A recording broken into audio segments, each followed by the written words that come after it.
Good morning विद्यार्थी मित्रांनो, आज आपण जो घटक पाहणार आहोत तो आहे भाषेतील अलंकारिक शब्द। मराठी भाषा पेपर फर्स्ट मधील आपण अलंकारिक शब्द पाहणार आहोत। अलंकारिक शब्द म्हणजे काय, आपण एक उदाहरण घेऊ आधी। अकलेचा कांदा, एक उदाहरण देतो तुम्हाला। अकलेचा कांदा नावाचं उदाहरण आहे बघा। अकलेचा कांदा याचा अर्थ तुम्हाला माहिती आहे का? याचा अर्थ तुम्हाला माहिती आहे का? काय वाटतं बघा बरं, अर्थ विचार करून बघा। तुम्ही व्हिडिओ झूम करून सुद्धा बघू शकता। तुम्ही व्हिडिओ झूम करून बघू शकता, शब्द वाचू शकता, पुढे जे पीडीएफ आहे ते पण वाचू शकता। अकलेचा कांदा म्हणजे काय? हुशार व्यक्ती नाही। अकलेचा कांदा म्हणजे मूर्ख व्यक्ती। कोणती व्यक्ती? मूर्ख व्यक्ती। मूर्ख व्यक्तीला अकलेचा कांदा म्हणतात।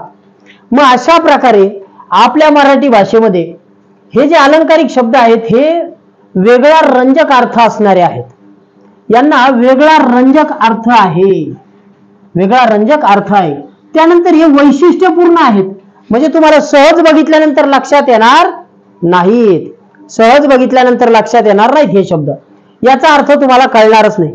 पुढचा एक शब्द सांगतो, समजा उंबराचे फूल। पुढचा एक शब्द आहे उंबराचे फूल। बघा बरं, उंबराचे फूल तुम्हाला शब्द माहिती आहे का? ज्या मुलांनी आधी शिष्यवृत्तीचा पेपर वगैरे दिला असेल किंवा अजून नवोदय किंवा आणखी स्पर्धा परीक्षांची तयारी केली असेल त्यांना याचा अर्थ माहिती आहे। उंबराचे फूल म्हणजे काय?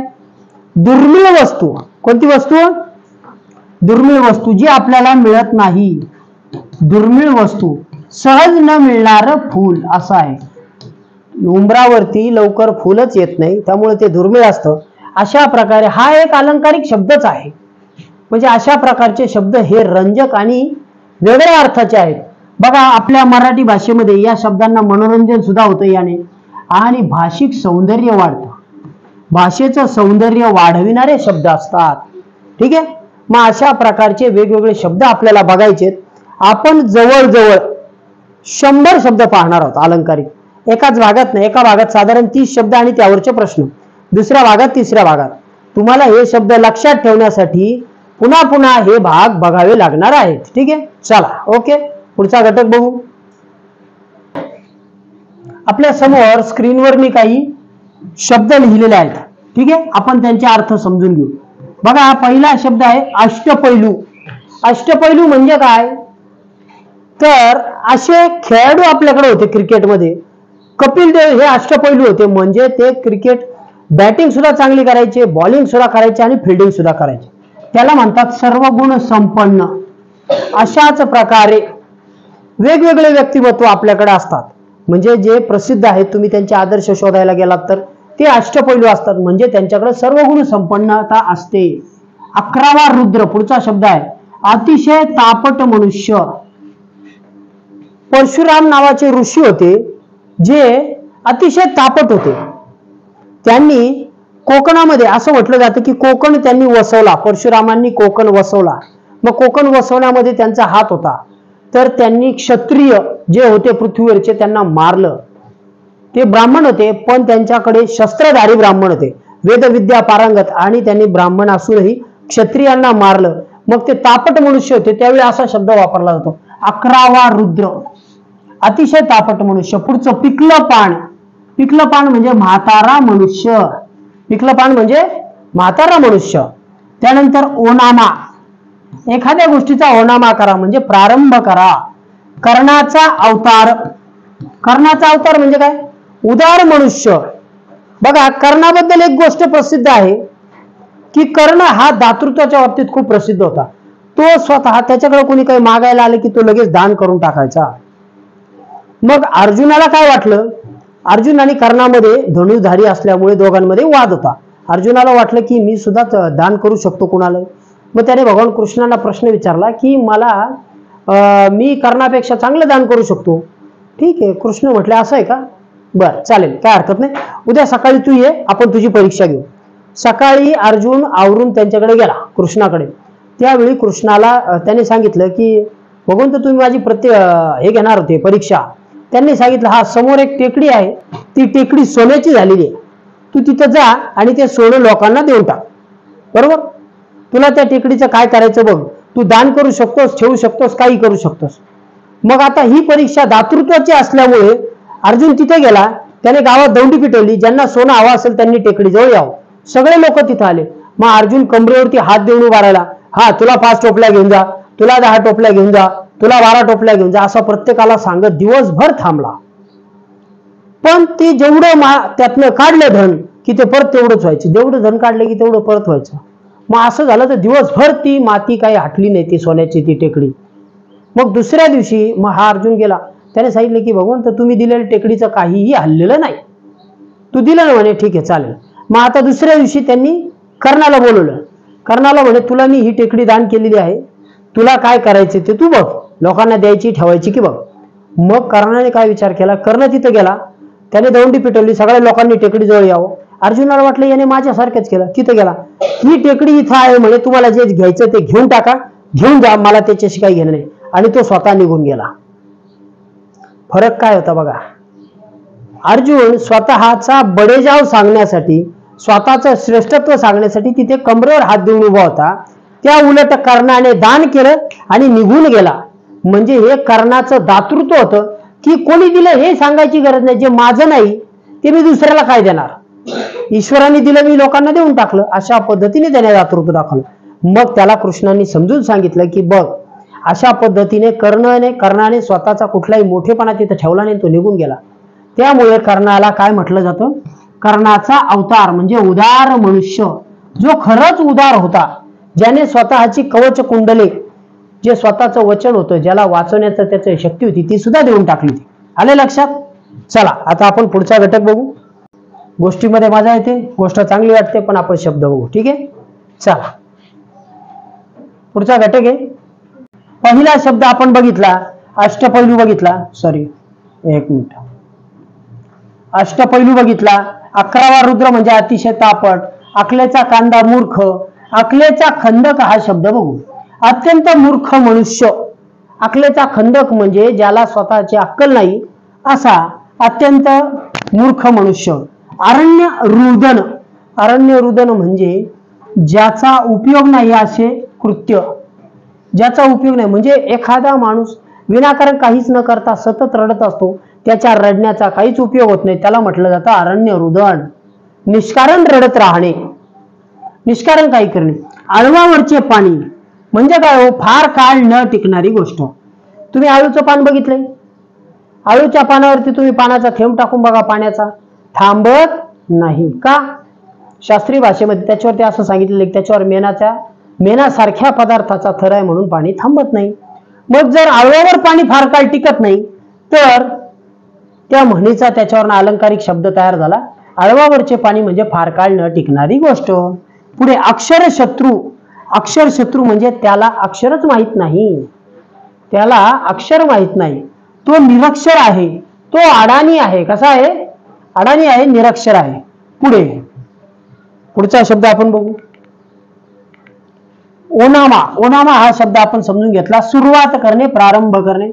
उंटावरचा शहाणा, मूर्खपणाचा सल्ला देणारा. यामध्ये मी प्रॅक्टिस सेट सुद्धा बनवलेला आहे, आधीच तो चॅनलवर दिलेला आहे, मी परत आपल्या ग्रुपमध्ये टाकणार आहे व्हॉट्सअपच्या. तर त्यामध्ये चित्रांसहित मी हे दिलेलं आहे, चित्रांसहित या म्हणी दिलेल्या आहेत. उंटावरचा शहाणा म्हणजे मूर्खपणाचा सल्ला देणारा. उमराचे फूल आपण बघितलं, दुर्मिळ वस्तू. कर्णाचा अवतार उदार मनुष्य. कळसूत्री बाहुले, दुसऱ्याच्या तंत्राने चालणारा. स्वतःची अक्कल नाही, दुसऱ्याच्या विचाराने चालणारा. बरोबर आहे, दुसऱ्याच्या विचाराने चालणारा. पुढे कळीचा नारद म्हणजे सारखे भांडणं लावत हिंडणारा, जिथं तिथं गेला तिथं तो कळ लावणार. बरोबर, असा एखाद्या वर्गात सुद्धा असतो, तो काय करतो, इथून ऐकतो, पलीकडे जाऊन सांगतो, अरे तो तुझ्याबद्दल असं म्हटलं होतं का, त्याने तुझं नाव सारांना सांगितलेलं नसतं तरी तो भांडणं लावतो, त्याला म्हणतात कळीचा नारद. समजलंय? पुढे काडी पहिलवान. काडी पहिलवान म्हणजे हाडकोळा मनुष्य. कसा? हाडकोळा, एकदम काटकोळा, वारा आलं तर उडून जाईल अशा पद्धतीने काडी पहिलवान आहे की नाही, म्हणजे ताकद नसलेला. समजलंय? पुढचा शब्द बघू, कुंभकर्ण. अतिशय झोपाळू. रामायणामध्ये रावणाचा भाऊ होता कुंभकर्ण, तो 6 महिने झोप घ्यायचा आणि 6 महिने उठला, जागा असला की खात राहायचा. सतत खायचं, खाल्ला की परत लगेच झोपणार. 6 महिन्याने उठला, त्याची भूक लागली की तो खूप खाणार आणि परत झोपणार. त्याने देवाकडनं तसं दान मागितलेलं होतं. रामायण महाभारत ही महापुराण आहेत, यांच्यामध्ये वेगवेगळ्या गोष्टी आहेत. कुपमंडूक, संकुचित वृत्तीचा म्हणजे ज्याला स्वतःचं जगच खूप मोठं वाटतं. बेडकाला कसं वाटतं, बेडूक विहिरीत असतो, त्याला असं वाटतं ही विहीर म्हणजे खूप प्रचंड मोठं जग आहे, याच्या बाहेर काहीच जग नाही. पण अशा लाखो विहिरी जगात आहेत. मग तशा व्यक्तीला म्हणतात कुपमंडूक. कुप म्हणजे विहीर, मंडूक म्हणजे बेडूक. संकुचित वृत्तीचा. कोल्हेकुई म्हणजे शूद्र लोकांची बडबड. अशी लोक ज्यांना कोणी किंमतच देत नाही, पण ते 5-50 जमा होतात आणि सारखी भॉय करतात, बरोबर. मग त्याला म्हणतात कोल्हेकुई, म्हणजे ओरडतात. खुशाल चेंडू मनुष्य, काहीही हो, म्हणजे जगात किती भांडणं चालले असले तरी हा आपला खाणार पिणार, मजा करणार, टीव्ही लावणार, फॅन लावणार, एसी लावणार, आरामशीर बसून राहणार. घरात आई जरी ओरडली तरी काही गेले नाही, मस्त मजेत बसलेला, ह्याला म्हणतात खुशाल चेंडू मनुष्य. जगात बॉम्ब जरी पडला तर तो म्हणेल पडू द्या बॉम्ब, मला काय करायचं. अशा प्रकारचा मनुष्य खुशाल चेंडू. पुढे गर्भ श्रीमंत, जन्मापासून श्रीमंत. भारतामध्ये जमशेदजी टाटा नावाचं कुटुंब होतं, जे आधीपासून खूप श्रीमंत होतं आणि त्यांनी स्वतः सचोटी व प्रामाणिकपणे व्यवहार करून आजही ते भारतात गर्भ श्रीमंत म्हणून ओळखले जातात. त्यांचं कुटुंब आधीपासून व्यापारी, सचोटीने काम करणारं, त्यामुळे टाटांची कोणती वस्तू लवकर खपते, ते चांगले प्रॉडक्ट्स बनवतात. हे व्यक्ती त्यांना लागू पडतं. म्हणजे हे जे भूषण आहे, गर्भ श्रीमंत हा शब्द त्यांना लागू पडतो. गंगा यमुना म्हणजे काय हो, या 2 नद्या आहेत वास्तविक, पण या अश्रू या अर्थाने वापरले जातात. गंगा यमुना. अश्रू का, गंगेला जर पूर आला तर ती आजूबाजूचे गावं वाहून नेते, या अर्थाने सुद्धा ही नकारात्मक अलंकारिक शब्द आहे. पुढचा शब्द बघू. गंडांतर. गंडांतर म्हणजे भीतीदायक संकट. जर गंगा पावसाळ्यात मोठ्या प्रमाणात व्हायला लागली तर आजूबाजूच्या गावांवर गंडांतर येते. म्हणजे नदी कुठून फुटेल, कोणत्या गावाला वाहून नेईल हे सांगता येत नाही, म्हणून हा शब्द वापरला जातो. गाजर पारखी, कसलीही चव नसलेला, पारख नसलेला मनुष्य, बरोबर. त्याला कसलीच पारख नाही, त्याला कसलीच घेणं नाही.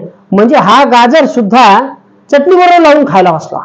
गाजर चटणीवर खाऊ शकतात, पण त्याला कशाचीच पारख नाही, तो कशातही. आपण दुसरी एक असा शब्द बघा, गाढवाला गुळाची चव काय, हा समानार्थी शब्द आहे, कसलीही पारख नसलेला. पुढे रामबाण औषध, अचूक गुणकारी शब्द. एक जाहिरात लागते बाबा झंडूबामची, त्याच्यामध्ये पण सांगितलंय झंडूबाम हा एक रामबाण औषध आहे. म्हणजे डोक्याला डोकं दुखत असेल लावा, कशालाही लावा. अनेक किंवा निश्चित बाबीवर चालणारी गोष्ट. रामबाण औषध. पोट दुखत असेल, लिंबू आणि सोडा घ्या. एखादी आजी सांगते की नाही, लिंबू आणि सोडा घे, तुझं पोट थांबेल. ते रामबाण औषध आहे. त्यावेळी आजीबाई हा शब्द वापरतात. लंकेची पार्वती म्हणजे अत्यंत गरीब स्त्री. ही म्हण कशी तयार झाली, जेव्हा भगवान रामांनी रावणाला मारलं आणि लंका नष्ट केली, त्यानंतर तिथे जी राहिली त्याला अत्यंत गरीब स्त्री असं म्हटलं जातं. लंकेची पार्वती, ठीक आहे. त्यानंतरची हा शब्द वापरला जातो. पुढचा शब्द आपण बघू. गुरुकिल्ली. गुरुकिल्ली म्हणजे मर्म रहस्य. तुमच्या शिष्यवृत्ती परीक्षा पास होण्याची गुरुकिल्ली सांगू का? सगळ्यात महत्वाचं सराव आणि सराव. आधी सगळे घटक संपवा, त्यानंतर त्यांचा सराव करा, त्यानंतर प्रश्नपत्रिका घ्या आणि त्यांचा सराव करा. सराव आणि सराव हे तुमच्या यशाचं मर्म असेल, रहस्य असेल. समजले? शिष्यवृत्ती परीक्षेचं पास आणि उत्तम गुण मिळवण्याचा सराव हाच मंत्र आहे. गुळाचा गणपती, मंदबुद्धीचा. गुळाचा गणपती आहे, चहामध्ये टाकलं तर काय होईल? विरघळून जाईल. काही उपयोग होईल? नाही. याला किती काही सांगितलं तरी लक्षात राहील का? नाही. मग हा मंदबुद्धीचा, त्याला किती कोरून आकार दिला तरी त्याला काही होणार नाही. असा गोगलगाय.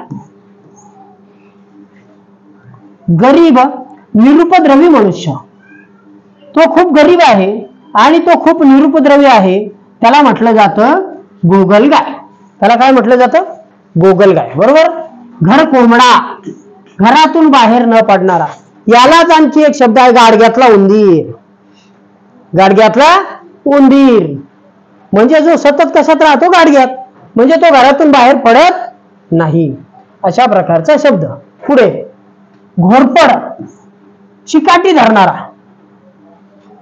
जेव्हा तानाजी मालुसरे यांनी जो कोंढाण्याचा किल्ला होता सर करण्यासाठी गेले, त्यावेळी त्यांनी घोरपडीसारखा प्रयत्न केला, असा शब्द होता. पण त्या आख्यायिकेमध्ये, दंतकथेमध्ये आलं की तानाजी मालुसरे यांनी घोरपड सोडली आणि त्या घोरपडीला दोर बांधला आणि वर चढले. असू शकेल, पण अशा प्रकारची शक्यता फारशी नसून तिथं त्यांनी जो चिकाटीने प्रयत्न केला त्या अर्थाने घोरपड हा शब्द वापरला गेलेला आहे. त्यांनी चिकाटीने प्रयत्न केला आणि कोंढाण्याची जी माची होती ती चढून जाऊन किल्ल्यावर गेले, त्यावेळी हा शब्द वापरला जातो. चरपट पंजरी, चरपट पंजरी, निरर्थक बडबड. तुमच्या बडबडीला काहीच अर्थ नाही अशी बडबड, चरपट पंजरी, बरोबर आहे. ठीक आहे. पुढचा शब्द आहे 14वे रत्न, म्हणजे मार देणे. तुला आता 14वे रत्न दाखवल्याशिवाय होणार नाही, म्हणजे तुला भरपूर मार द्यावा लागेल.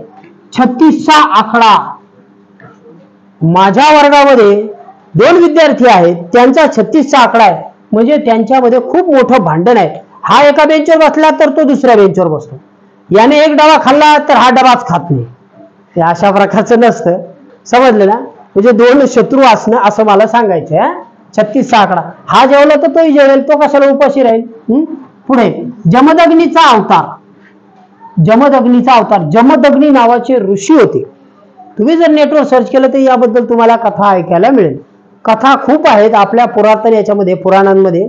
जमदग्नी ऋषींना अत्यंत राग येत असे, कोपिष्ट होते, त्यांच्यावरनं ही म्हण पडलेली आहे. जमदग्नी म्हणजेच रागीट. पुढे टोळ भैरव, कामाची नासाडी करणारे लोक. टोळ भैरव म्हणजे कामाची नासाडी करणारे. ते कुठलंही काम चांगलं होऊ देत नाहीत. मग ते काय करतात? मध्येच त्याने नुकसान करतात. ठीक आहे. मग त्यानंतर ताटा खालचे मांजर, दुसऱ्याच्या तंत्राने वागणारा. दुसऱ्याने त्याला सांगितलं ना, हे बघ मी तुला 100 रुपये इथं बसून राहायचं दिवसभर, तो तिथंच बसेल. तुला इथं सांगितलं आता सरळ बसलाय उलटा बसायचं, तो तिथंच उलटा बसेल. तो आता उलटा बसलाय झोपून राहायचं, तो तिथंच तसा बसेल. म्हणजे जशा पद्धतीने सांगितलं, दुसऱ्याच्या तंत्राने वागणारा, ताटा खालचे मांजर. पुढे आहे त्रिशंकू, धड ना इकडे ना तिकडे, मध्येच लटकणारा. तुम्ही असं घड्याळ बघितलंय का? घड्याळ, त्या घड्याळाला लोलक असतो बघा, लोलक म्हणजे अशा प्रकारचा लोलक असतो. तो इकडे जातो आणि इकडे जातो, असतो की नाही? अशा प्रकारचा दोलक असतो बघा. या लोलकाची जी अवस्था असते ना ती असते त्रिशंकू. तो कधी इथे धावत नाही, कधी सारखा आपला इकडे तिकडे डुलत असतो, त्याला म्हणतात त्रिशंकू. पुढे दगडावरची रेग, कधीही न बदलणारी गोष्ट. दगडावरची रेग कधी न बदलणारी गोष्ट. दळूबाई, दळूबाई म्हणजे काय? जसा रडूबाई असते ना तसा दळूबाई असते. भेकड मनुष्य, तो सारखा भीतो, घाबरतो. देव माणूस, चांगला सज्जन माणूस. धोपट मार्ग, सरळ मार्ग, नेहमीचा मार्ग. नवकोट नारायण, खूप श्रीमंत. आपण आधी उदाहरण घेतलं होतं, काय होतं? गर्भ श्रीमंत, जन्मापासून श्रीमंत.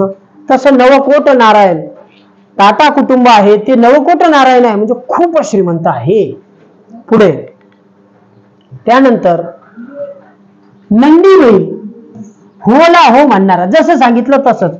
आपल्याकडे तो नंदी बैलवाले येतात बघा घेऊन, ते त्याला विचारतात पाऊस होईल का? तो काही म्हटलं तरी पाऊस नाही होणार का? तरी तो होच म्हणतो. म्हणजे त्याला फक्त एका डायरेक्शन मध्ये मान हलवायला शिकवलेलं असतं. त्यांची भाषा पण असते, ते बरेचसे त्या भाषेमध्ये ते वापरही करतात, चांगल्या भाषा असतात. पुढे पर्वणी, अतिशय दुर्मिळ योग. पर्वणी म्हणजे अतिशय दुर्मिळ योग. हा योग कधी घडून येत नाही, 12 वर्षांनी घडतो असा. पाताळ यंत्री, कारस्थान करणारा मनुष्य. पुढे हे जे 4 शब्द आहेत हे तुम्ही स्वतः समजून घ्यायचे. आपण आता प्रश्न बघू त्यावरचे. ठीक आहे, नमुना प्रश्न समजावून घेऊ. पुढील अलंकारिक शब्दाचा योग्य अर्थ असलेल्या क्रमांकाचे वर्तुळ रंगवा. सूर्यवंशी, बघा बरं या शब्दाचा अर्थ. उशिरा झोपणारा, उशिरा उठणारा, आळशी मनुष्य की सूर्यकुळातला मनुष्य? नाही, उशिरा उठणारा मनुष्य. यावर एक खूप छान गोष्ट आहे माझ्याकडं, मी सांगेल एखाद वेळीनंतर. पण काय होतं, व्हिडिओ अभ्यासाचे असतात त्यामुळे गोष्टीचे व्हिडिओ सांगता येत नाही.